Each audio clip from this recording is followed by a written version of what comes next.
그리스도인이라 라는 제목으로 나눠보도록 하겠습니다. 예루살렘 교회가 22절에 예루살렘 교회가 이 사람들의 소문을 듣고 바나바를 안디옥까지 보낸다 합니다. 어떤 사람들의 소문이죠? 바로 안디옥 교회, 그 안디옥 지역에 일어난 그 부흥이죠. 주께로 많은 사람들이 주께로 돌아오니라 라고 지난 21절에 이렇게 마무리가 되고 있습니다. 주의 손이 그들과 함께 하시니 그들이 주님께로 돌아왔다 라는 그 안디옥, 그 지역은 이방 지역이죠. 그 지역은 유대인들이 가지고 있는 그런 선민의식 속에서 바라봤을 때 그 지역에 구원이 임한다, 또한 그런 이방 지역의 땅에 그 땅의 이방인들에게 구원이 임한다라는 그 사실은 그들에게는 쉽게 그걸 용납할 수 없는 상황 속에서 받아들이기가 힘들었을 수도 있을 거예요. 하지만 저희는 이전의 사건을 알고 있죠. 베드로가 요빠에서 그리고 가이사랴에서 고넬료를 만남으로써 하나님의 영이, 성령이 그 이방인들에게도 임함과 동시에 그 구원이 그곳 가운데도 임했다라는 분명한 증언을 베드로의 증언을 통해서 예루살렘에 남아있는 그 제자들 사도들에게 들렸죠. 그리고 그들은 그제서야 하나님의 구원이 이방인에게도 선포가 되는구나 라는 것을 이제 믿음으로 받아낼 수 있었죠.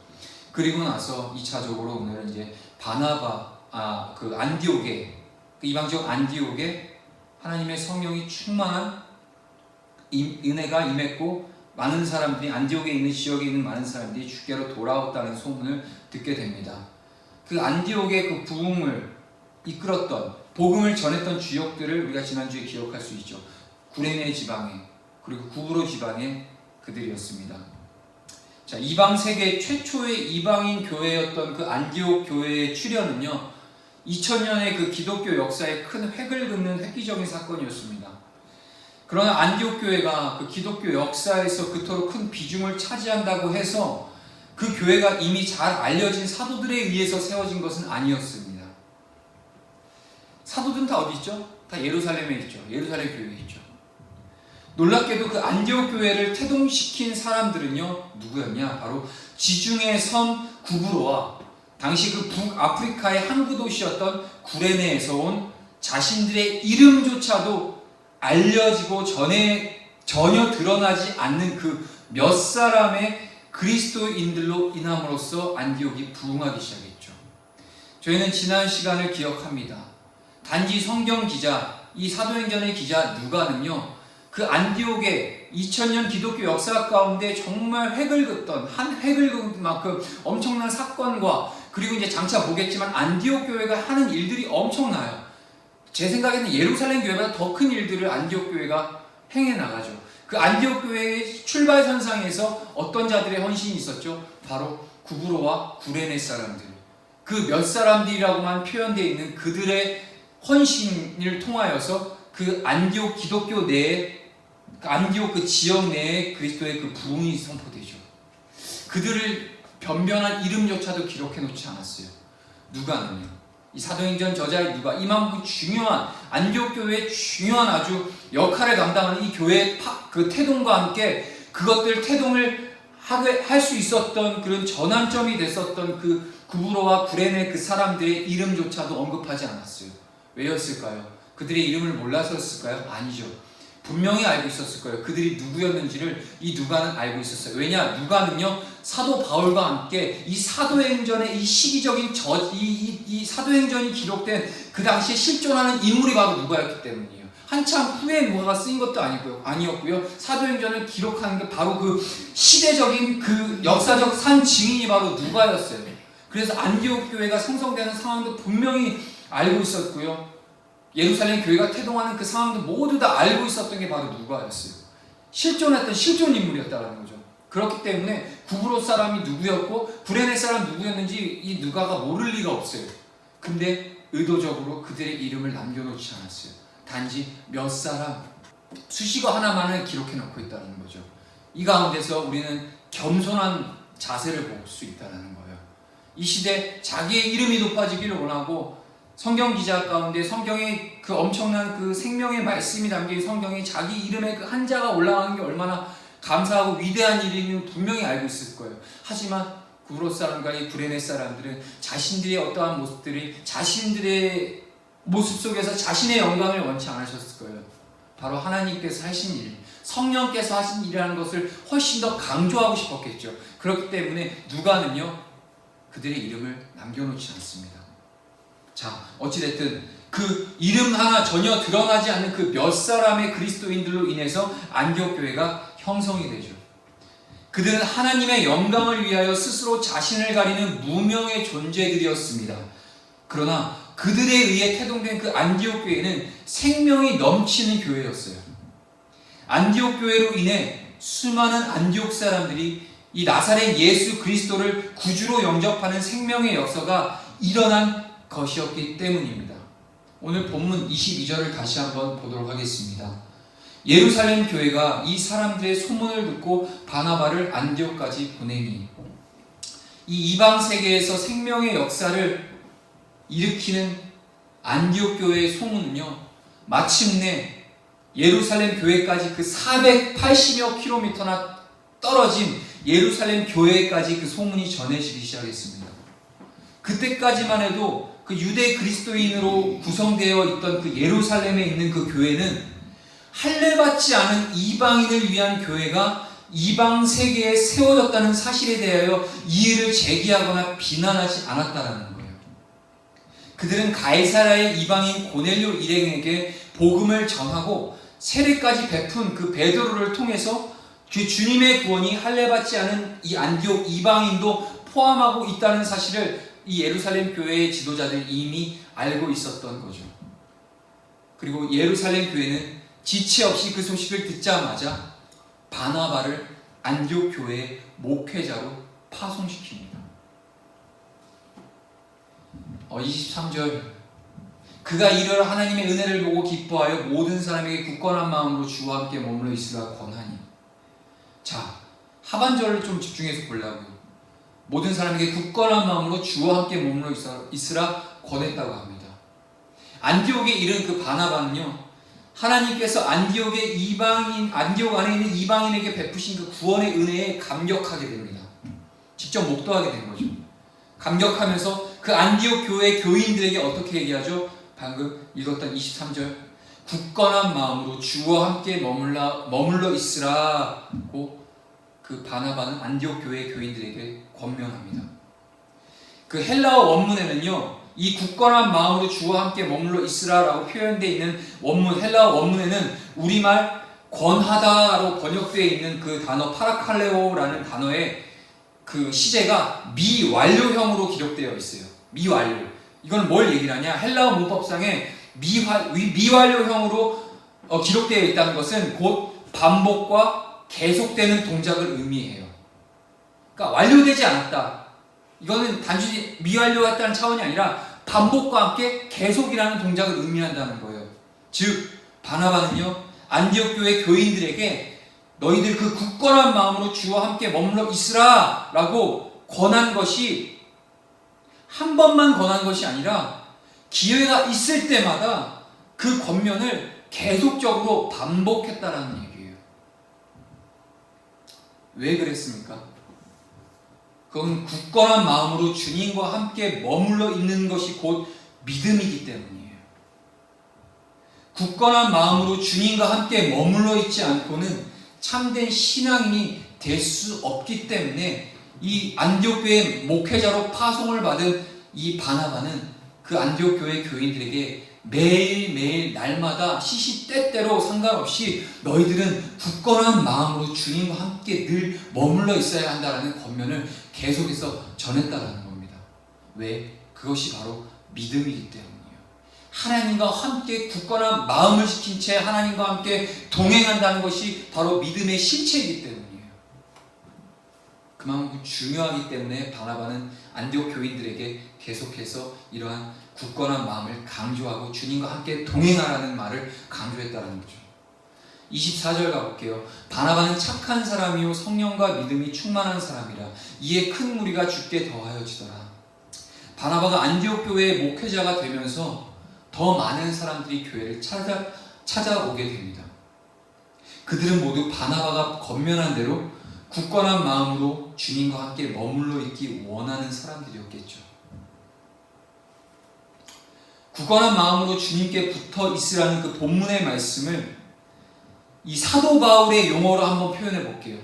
이 굳건한 마음으로 주님께 붙어 있으라는 똑같은 본문의 이 말씀이 바나바의 입에서는 이렇게 표현됐지만 사도 바울은 똑같은 의미에서 어떻게 표현하고 있냐?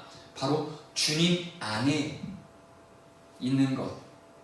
사도 바울은 자신의 서신서에서 어떤 식으로 표현을 많이 하고 있냐? 주 안에, 예수 안에, 그리스도 안에, 예수 그리스도 안에, 하나님 안에, 성령 안에 라는 말을 무려 바울 서신에서 164번에 반복하고 있어요. 이 사도 바울은 본래 그 교회를 핍박하던 주님의 대적이었지 않았습니까? 그러므로 그는 굳건한 마음으로 주님께 붙어있지 않으면, 말씀과 기도를 통해 주님 안에 있지 않으면 한순간도 참된 그리스도인으로 살 수 없음을 누구보다 가장 잘 알고 있었던 사람이 바로 사도 바울이었어요. 그는 로마서 7장 19절에서 24절을 통해서 이렇게 탄식하고 있습니다. 잘 아는 말씀이지만 한 번 더 읽도록 하겠습니다. 시작. 내가 원하는 바 선은 행하지 아니하고 도리어 원하지 아니하는 바 악을 행하는도다. 만일 내가 원하지 아니하는 그것을 하면 이를 행하는 자는 내가 아니요 내 속에 거하는 죄니라. 그러므로 내가 한 법을 깨달았노니 곧 선을 행하기 원하는 나에게 악이 함께 있는 것이로다. 내 속사람으로는 하나님의 법을 즐거워하되 내 지체 속에서 한 다른 법이 내 마음의 법과 싸워 내 지체 속에 있는 죄의 법으로 나를 사로잡는 것을 보는도다. 오라 나는 공고한 사람이로다. 이 사망의 몸에서 누가 나를 건져내랴. 아멘. 사도 바울이 죄와 악의 노예로 살려는 자신과 그리고 하나님의 말씀을 쫓아 살려는 자신 사이에 언제나 치열한 싸움이 있음을 오늘 말씀을 통해서 토로하고 있어요. 그리고 그는요, 자신이 그 굳건한 마음으로 주님께 붙어 있을 때만이, 자신이 주님 안에 있을 때에만 주님의 생명과 능력을 힘입어 자신과의 싸움에서 이길 수 있음을 잘 알고 있었습니다. 그렇기 때문에 이 사망의 몸에서 누가 나를 건져낼 수 있을까? 라는 그 자기 자신에게 철저하게 비참한 자신의 모습을 깨달았을 때 토로하고 토해내는 그 고백이, 이 바울의 탄식이 주님께 대한 찬양으로 곧바로 이어지고 있다는 거예요. 이어서 8장 1절에서 2절 읽어보도록 하겠습니다. 그러므로 이제 그리스도 예수 안에 있는 자에게는 결코 정죄함이 없나니 이는 그리스도 예수 안에 있는 생명의 성령의 법이 죄와 사망의 법에서 너를 해방하였습니다. 아멘. 사도 바울은 자신이 어찌 할 바 없는 답이 안 나오는 존재라는 걸 알고 있습니다. 로마서가 기록되는 상황과 정황을 보면 사도 바울이 가장 노년에 말년에 쓴 글이에요. 그런 사도 바울의 하나님께서 사용하신 위대한 사도 바울, 뭐 이름만 들어도 2000년 지난 지금까지도 성경 저자 이전에 먼저 하나님께서 그리스도의 제자로서의 정말 그 탁월한 제자 중 한 사람, 바로 바울, 그 엄청난 그 바울의 고백이라는 거예요. 사도 바울의 그 말년에 끝까지 그는 로마 감옥에 있었을 때 자신의 존재, 사도 바울이 어떤 사람이죠? 엄청난 기적과 하나님의 말씀과 권능을 행사한 사람 아닙니까? 그런 사람이 끝까지 노년이 자기 죽음을 앞둔 그 로마 감옥 안에서도 자신을 묵상했을 때는 어떤 참회가 나오죠? 바로 탄식밖에 안 나온다는 거예요. 그 정도 사역했고 그 정도 연륜이 쌓였으면 이제는 뭔가 변화가 돼서 먼저 위대하고 엄청난 사도로서의 그런 자신감을 가질 만도 한데 아니었다라는 거예요. 답이 없어요. 주님 안에 거하고 그리스도 안에 거하지 않고 하나님의 그 주님 가운데 굳건하게 내 마음이 서 있지 않다면 다 존재 자체가 답이 없는 존재라는 것을 이 로마서를 통해서 얘기하고 있다는 겁니다. 그래서 그 답이 뭐죠? 결국에는 나는 답이 없지만 내가 붙잡을 것은 바로 예수 안에 있되 그 예수 안에서 성령의 생명의 법으로 가지고 나는 하루를 살아내는 자구나. 나는 답이 없다. 그거밖에 없다는 거예요. 누구든지 예수 그리스도 안에 있으면 예수 그리스도의 생명의 능력으로 죄와 사망의 올무에서 벗어나 그 진정한 그리스도인으로 살 수 있습니다. 오직 예수 그리스도 안에서만 가능한 거예요. 예수 그리스도 밖에서는 굳건한 마음으로 예수 그리스도에게 붙어 있지 않고서는 불가능한 일이라는 거예요. 행여라도 집 나가버린 거처 안에서 내가 온전히 있어야 할 것은 그리스도 안에인데 행여라도 밖에 그 문 밖을 나가서 그리스도 밖에 나가 있을 때 또한 그 주님 굳건한 마음으로 그리스도 안에서 온전히 내가 연합해 있지 않으면 답이 없다라는 거죠. 불가능하다는 거예요. 위대한 사도 바울마저도 주님 안에 있으므로 그 굳건한 마음으로 주님께 붙어 있으므로 죄와 악을 쫓으려는 자신을 이기고 참된 그리스도인으로 살 수 있었던 겁니다. 사도 바울마저도요. 그가 주님 안에서라는 표현을 무려 164번이나 강조한 이유가 바로 여기에 있는 거라는 거죠. 왜냐하면 주님 안에밖에 답이 없어요. 주님 안에 있지 않고서는 굳건한 마음으로 주님께 붙어있지 않고서는 자신과의 그 치열한 싸움에서 백전하면 백패할 수밖에 없는 존재가 바로 인간, 바로 자기 자신이라는 걸 알고 있기 때문입니다. 위대한 사도 바울이 그랬다면 하물며 우리야 두말해서 무슨 필요가 있겠냐는 거죠. 26절로 넘어가 보도록 하겠습니다. 만남에 안디옥에 데리고 와서 둘이 교회에 1년간 모여 있어 큰 무리를 가르쳤고 제자들이 안디옥에서 비로소 그리스도인이라 일컬음을 받게 되었더라. 안디옥 교회의 그 출현이 2000년 교회사에서 또 하나의 획을 긋는 사건으로 받아들여지는 이유 중에 하나가 바로 안디옥 교회 교인들이 세상 사람들로부터 뭐라 불렸죠? 바로 그리스도인으로 불린 최초의 사람들이 바로 안디옥 교회 사람들이었습니다. 그래서 교회사 2000년 역사 가운데 이 안디옥 교회 이 사건이 획을 긋는 사건 또 하나의 이유가 되는 거죠. 이 안디옥 교회 교인들이 세상 사람들로부터 그리스도인이라 불린 최초의 사람들이었기 때문에 이 그리스도인이란 오늘 제목도 그리스도인이란 이 그리스도를 쫓는 사람을 얘기하죠. 그렇죠? 정체성이죠. 우리가 기독교인이라고 하면 우리의 종교가 기독교이기 때문에 기독교인이라고 부르고 그리고 당연히 우리가 기독교인인데 절에 가면 이상하잖아요. 세상 사람도 이상하게 여기고 그리고 절간에서 스님 보고 기독교인이라고 하면 이상한 것처럼 그런 것처럼 우리가 그리스도인이라고 불리잖아요. 그 안에는 우리는 어떤 사람이냐? 정체성이 바로 그리스도 예수를 따라 사는 사람이라는 정체성이 있다는 거예요. 그리스도를 닮은 사람이라는 의미이기도 하죠. 그리스도를 쫓는 사람, 그리스도를 따르는 사람, 그리고 그리스도를 닮은 사람. 이게 바로 그리스도인에 담겨있는 표현입니다. 그러나 이 안디옥 교회가 세워지기 전까지 이 세상에는요 그런 말이 존재하지 않았어요. 안디옥 교회가 태동되기 전까지는 그 엄청난 하나님의 역사가 있었던 그 예루살렘 교회조차도 세상 사람들로 하여금 그리스도인이라고 거론되지 않았다는 거예요. 안디옥 교인들로 인해서 이 세상에 그리스도인이라는 말이 비로소 그때 생겨나게 되었습니다. 여기서 우리가 생각해보죠. 그들이 얼마나 예수 그리스도를 철저하게 쫓았으면 얼마나 예수 그리스도를 닮은 삶을 살기를 원했고 발버둥쳤으면 세상 사람들이 없는 말을 만들어서까지 그들을 그리스도인이라고 불렀겠냐라는 거예요. 우리를 그렇게 불러주세요 하는 게 아니라 그 안디옥 교회의 그 교인들을 바라보는 그 세상 사람 믿지 않는 사람들이 와, 저 그리스도인들이라고 칭해줬다라는 거예요. 얼마만큼 치열하게 그리스도인된 삶을 살기 위해서 고군분투하며 살았길래 세상 사람들이 그들을 향해서 처음으로 그리스도인이다 라고 얘기할 만큼. 그래서 세상 사람들은 자신들은 도저히 흉내도 낼 수 없는 삶을 사는 그 안디옥 교인들을 가리켜서 그리스도를 닮은 그리스도인이라고 부를 수밖에 없었던 겁니다. 세상이 어떻게 흉내낼 수 있나요?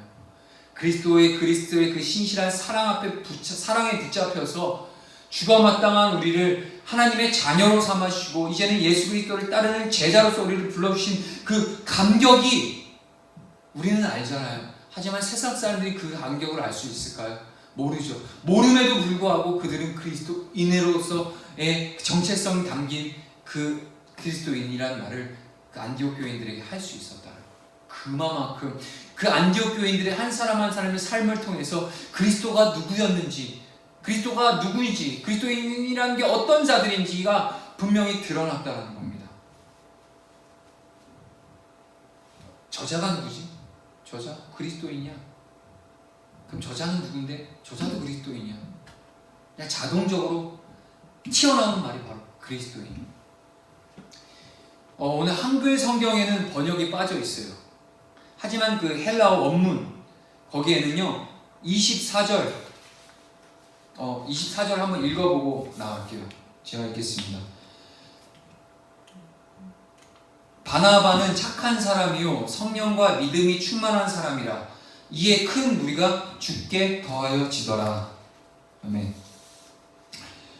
한글 성경에는 여기는 한글 성경에는 빠져 있어요. 근데요 헬라어 그 원문에는요 24절을 제일 앞에 왜냐하면을 뜻하는 접속사 헬라어 호티, 접속사 호티가 붙어 있어요. 이 호티가 바로 왜냐하면이라는 걸 수식하고 있는 단어인데 이 원문에만 있지 왜 이렇게 번역본에 빠져 있는지 모르겠어요. 아무튼 그러므로 본문 23절과 24절의 원문을 그대로 우리말로 옮기면 지금 제가 화면에 띈 것처럼 이 다음과 같은 내용이 직역할 수 있게 되는 거예요. 제가 한번 읽어볼게요. 눈으로 보세요. 그가 이르러 하나님의 은혜를 보고 기뻐하여 모든 사람에게 굳건한 마음으로 주와 함께 머물러 있으라 권했다. 이게 23절이죠. 그리고 24절 시작하기 전에 바로 왜냐하면 바나바는 착한 사람이요 성령과 믿음이 충만한 사람이었기 때문이다. 그래서 큰 무리가 주께 더하여졌다. 이게 헬라어 원문을 직역했을 때 나오는 이게 해석이에요. 자, 24절에 상반절에 보면 뭐라고 표현되어 있죠? 바나바는 착한 사람이요 성령과 믿음이 충만한 사람이라. 바나바가 안디옥 교회 교인들에게 굳건한 마음으로 주께 붙어 있으라고 권할 수 있었던 것은요 바로 바나바 자신이 착한 사람이었고요 성령과 믿음이 충만한 사람이었기 때문에 그렇게 굳건하게 믿음으로 권면할 수 있었던 자격이 되었다는 거예요. 그리고 그 결과로 더 많은 사람들이 안디옥 교회에 합류하게 되었던 거죠. 바꿔 말해볼게요. 바나바가 착한 사람이요 성령과 믿음이 충만한 사람이 아니었던들 안디옥 교회 교인들에게 굳건한 마음으로 주님께 붙어 있으라고 권하지는 못했을 것이고 설령 그렇게 말했더라도 그로 인해 생명의 역사가 일어나지 않았을 거라는 얘기예요. 예루살렘 교회에서 바나바를 파송했죠. 안디옥 교회 소문을 듣고 처음으로 이방의 부흥의 역사가 엄청난 하나님의 역사가 임했다라는 그 소문을 예루살렘 교회에 있는 그 종교 그 예루살렘 지도자들이 사도들이 들었을 때 거기에 빨리 가서 그 안디옥 교회의 그 상황을 파악을 해야 되겠고 그리고 거기는 그리스도 예수의 복음을 온전히 가르치고 이렇게 성도들을 양육해낼 수 있는 리더자 곧 목회자를 파송 보내야 되는 거 있어서 아무나 보냈을까요? 아니죠. 오늘 본문이 얘기하고 있어요. 바나바 같은 사람이 적당한 사람이었다는 거예요. 어떤 사람? 착한 사람이었대요. 그리고 성령과 믿음이 충만한 사람이었다고 기록합니다. 자, 일단 제가 뛰어넘어서 마태복음 12장 35절의 말씀을 이제 생각에 한번 올렸습니다. 함께 읽어보도록 하겠습니다. 시작. 선한 사람은 그 쌓은 선에서 선한 것을 내고 악한 사람은 그 쌓은 악에서 악한 것을 내느니라. 그리고 이어서 요한복음 5장 29절 읽겠습니다. 시작. 선한 일을 행한 자는 생명의 부활로 악한 일을 행한 자는 심판의 부활로 나오리라. 아멘. 이 방금 마태복음 12장 25절과 요한복음 5장 29절 자, 이 두 구절에서 그 악과 대칭되는 선의 의미로 주님께서 사용하신 이 선이라는 단어가요 오늘 이 본문 바로 바나바를 소개할 때 나오는 착하다라는 의미로 사용된 단어와 똑같은 헬라어 단어인 아가도스를 사용하고 있다는 거예요. 이 바나바를 표현해서 착한 사람이다라고 표현했을 때 담겨있는 헬라어 단어 아가도스는요, 바로 오늘 이 요한복음 5장 29절에 나오는 선한 사람을 얘기할 때 똑같은 표현이고요. 마태복음 12장에 나타나는 선한 사람, 선한 자를 얘기할 때 똑같은 표현이라는 거예요. 즉, 주님께서 말씀하시는 착한 사람은요, 어떤 경우에도 자신의 사익과 사욕을 위해 악과 불의를 행치 않고 오직 하나님의 선과 하나님의 공의를 이루어가는 사람이 바로 착한 사람, 선한 사람이라는 뜻이에요. 하나님은 선하시고 공의로우신 하나님이십니다. 하나님이 선하실 수 있는 건 하나님의 성품이 공의가 함께 겸해져 있기 때문에 선하신 분이시라는 거예요. 그 하나님께서 착한 사람이라 인정하신 그 바나바가 하나님의 선과 하나님의 공의를 추구하는 사람이었으면 두말할 나위가 없습니다. 하나님의 은혜로 거저 구원 얻은 그 그리스도인이 구원받은 그리스도인답게 성화되는 삶을 살아가는 관건이 어디에 있을 것 같아요? 바로 저는 다양한 어제 상황들이 있겠지만 저는 오늘 본문의 의거에서 볼 때, 그리고 바나바라는 한 사람을 봤을 때 그로부터 선한 바나바의 삶을 통해서 나타나는 그 열매가 바로 청지기적 삶이라고 저는 생각을 해요. 여러분들 예전에 기억하시나요? 사도행전 4장에 보면 바나바를 착한 사람이라고, 그리고 구제하기에 힘썼다라는 사람, 분명히 바나바에 대해서 한 번 더 이전에 칭찬을 하고 있어요. 그러한 바나바의 그런 인성과 행동과 그리고 성령의 열매로 말미암아 나타나는 모든 열매들을 봤을 때 저는 청지기라는 단어가 떠올랐어요. 이 청지기 의식, 바나바 역시 그 투철한 청지기 의식을 지녔기 때문에 하나님의 소명에 매번 순종할 수 있었고, 그 하나님의 선과 공의를 쫓을 수 있었으면 물론이라는 얘기예요. 청지기 의식이 뭐죠? 단순히 물건 나눠주는 차원이 아니죠. 모든 것들이 주님의 것이고 주님으로부터 나타나고 주님의 소유고, 심지어 나의 생명조차 내 것이 아니라 바로 주님의 것이고, 나는 당시 청지기로서의 주인의 것을 단지 보관하고 관리하는 관리자의 차원이라는 그런 청지기 의식이 바나바에게 있었다는 거예요. 그렇기 때문에 이 바나바는요, 하나님이 부르신 그 소명의 자리에 언제든지 순종하고 나아갈 수 있었다는 거예요. 다시 한번 가볼게요. 바나바, 예루살렘 교회가 그렇게 칭찬하는 사람이 바로 바나바였어요. 인간적인 생각을 했을 때 바나바는요, 사실 안디옥교회 가고 싶었을까? 아니죠. 일단 이방인, 물론 하나님의 은혜로 이방인들에게 성령이 부어지고 구원이 임했지만 여전히 바나바도 당시에 예루살렘에 있는 지도자들 다 자체가 이방인들의 구원에 있는 것에 쉽게 받아들이기 힘든 상황이었어요. 그리고 바나바가 예루살렘 교회에 있을 때 바나바에 대한 칭찬이 성경에서 그렇게 드러내고 있는데, 바나바 예루살렘 교회에 있는 교인들에게 바나바 얼마만큼 칭찬을 받았겠습니까? 많이 받았겠죠. 지도자로서, 리더자로서 그 예루살렘 교회에 있을 때 탄탄대로, 쉽게 얘기하면 여기 예루살렘 교회에 남아있으면 자신의 그런 기득권과 자기가 이제까지 쌓아왔던 것과 이미지와 이런 것들이 로 인해서 쉽게 얘기하면 한 자리도 할 수 있는, 얼마든지, 그러니까 쉽게 그 예루살렘 교회에 있는 내가 이제까지 쌓아왔던 그런 상황들을 쉽게 버리고 떠나기가 어려웠을 거예요. 사람이냐? 근데 바나바는 그렇지 않았죠. 즉각적인 순종으로 그 예루살렘 교회 제자들이 파송을 보낼 때 안디옥으로 가서 목회적 사명, 쉽게 그냥 개척교회 간 거예요. 다 버리고, 그 큰 대형교회 다 그 스펙들 다 버리고 하나님이 부르셨기 때문에 정말 어떤 없이 그냥 안디옥 교회 가서 부르신 소명 앞에 순종한 거죠. 그럴 수 있었던 이유가 바로 바나바는 청지기적 소명의식이 있었다는 거예요. 자신의 삶이 자신의 것이 아니라 바로 하나님의 것이며, 하나님이 부르신 곳이라면 언제든지 내가 아낌없이 내 목숨도 아낌없이 하나님 앞에 내어드릴 각오를 가지고, 마치 사도 바울처럼 그런 마음을 가지고 갔다는 거죠. 이후에 한번 다음에 이제 살펴보겠지만, 이 바나바가 자신보다 월등히 뛰어난 바울을 청하게 돼요. 바울이 훨씬 뛰어나죠. 스펙도 그렇고 배운 것도 그렇고. 그 바울을 청해서 안디옥 교회를 바울과 함께 공동 목회한 것 역시 이 바나바는요, 그는 투철한 청지기 의식을 지녔기 때문에 가능한 일이었어요. 자, 힘들게 개척교회 시작했어요. 나름 이제 하나님의 은혜가 있어서 이제 부흥도 왜냐면 바나바로 인해서 많은 사람이 안디옥 교회에 찾아왔다고 하니까 자기가 해놓은 그런 것들을 생각할 수 있잖아요. 이제까지 쌓아왔었던 것, 힘들게 개척교회 세워놓은 것. 근데 대뜸 또 옆에 가깝거든. 안디옥과 그 바울이 있었던 다소 지역이 지리적으로 가까운 지역이에요.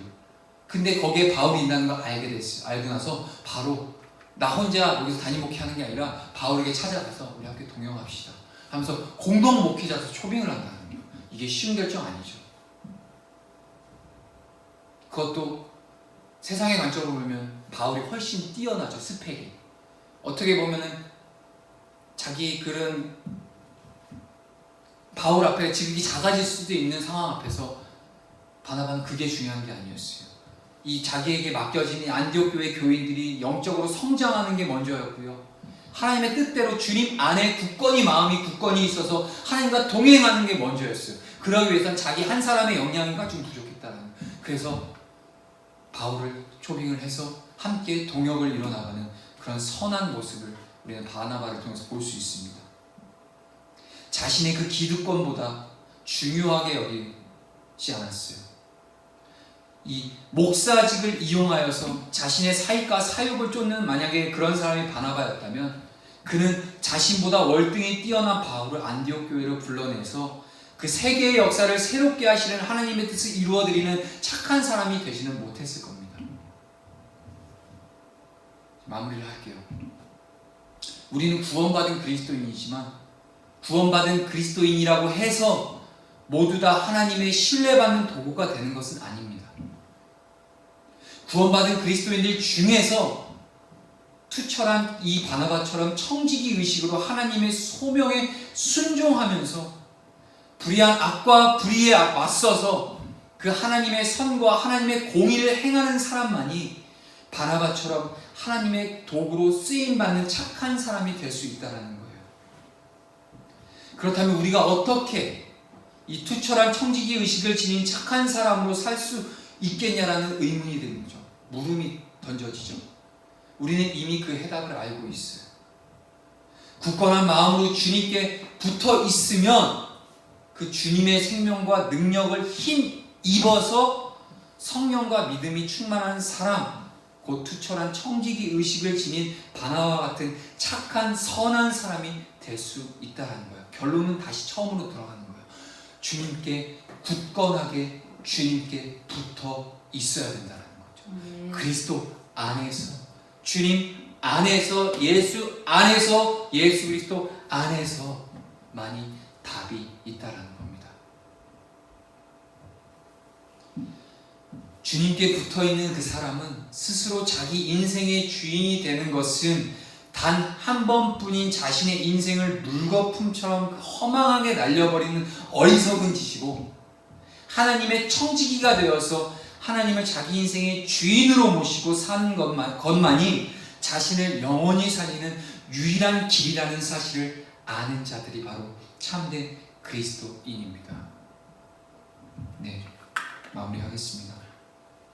오늘도 우리에게 주신 이 짧은 본문 안에서 주신 다양한 하나님의 메시지가 있습니다. 지극히 겸손함, 아니 겸손이라는 그 차원을 더 넘어서 내 것은 아무것도 없고 하나님의 완전하신 하나님의 것, 내 호흡마저도 다 주의 것이네. 은혜 아니면 살 수가 없네. 주님 안에 거하는 것만이 우리에겐 유일한 답이라는 거죠. 오늘도 세상은 우리를 향하여서 그리스도인이라고 부르고 있습니다. 이것이 우리가 과연 그리스도인이라는 그런 호칭을 들을 만한 자격이 있는 자인지 제 자신을 돌아볼 필요가 있겠다는 거죠. 그 그리스도인의 온전한 분리 합당한 표본이 바로 오늘 본문에 나오는 이 안디옥 교회 교인들이었고요. 그리고 바나바였어요. 이들과 같은, 이들을 향해서 이 당시에 그리스도인들이라 하면 핍박과 죽음도 불사하지 않고 오직 그리스도 예수 복음 하나 때문에 그들의 삶을 다 내어 삶을 바치는 그러한 삶을 사는 사람들을 향해서 세상은 그리스도인들이라 불렀습니다. 오늘 우리에게도 세상은 동일하게 너희들 그리스도인이잖아 라고 불린다는 거예요. 분명히 우리는 오늘 주신 말씀을 통해서 다시 한번 우리의 모습을 돌아봐야 됩니다. 그리고 우리 교회를 바라봐야 되고요. 이 시대를 또 바라봐야 되고요. 또한 내 자신 한 사람을 분명히 바라봐야 될 줄 믿습니다. 아멘.